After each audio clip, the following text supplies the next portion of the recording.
Good morning, ma'am. I'm Erica Shinis Black. I am from 11th STEMB, so I'm here to discuss the outline that I made for linguistic landscape with the topic of plate boundary. So, introduction, background of the study.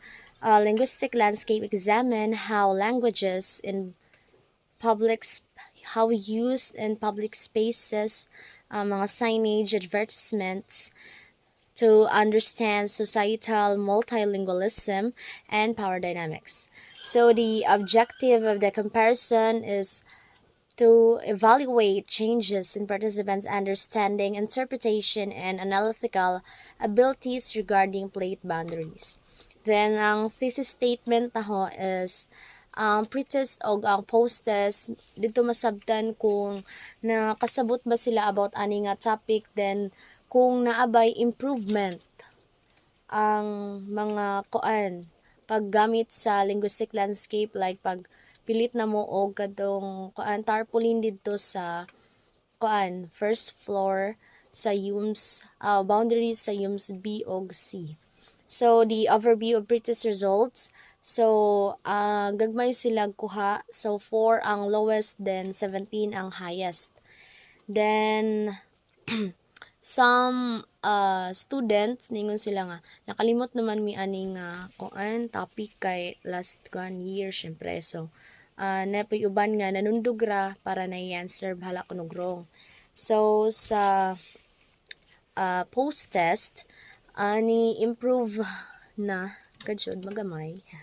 So 13 ang lowest, then 19 ang highest. Kung i-compare na to, so mas dako ang score sa post-test kaysa sa pre-test. Then, ang mga lowest 4 sa pre-test, then 13 sa post-test. Then, ang highest 17 sa pre-test, then 19 sa post-test. So, almost naka-perfect sa post-test.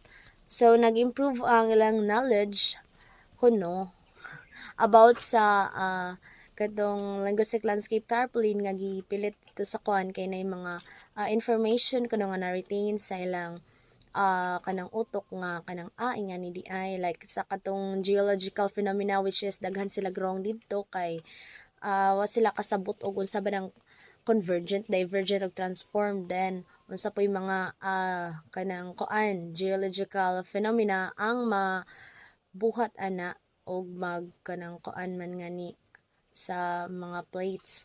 So comparison and contrast sa mga na to, na-compare naman ako ang lowest ug highest.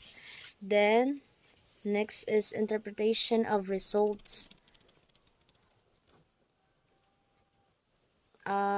Instructional activities effectively enhance participants' knowledge and skills. So, sa pamaagi sa among linguistic landscape, matamang use as a device nga para masabtan nila ang unsay kanang sa plate boundary, or ma-recall nila ang mga uban nga kanang information.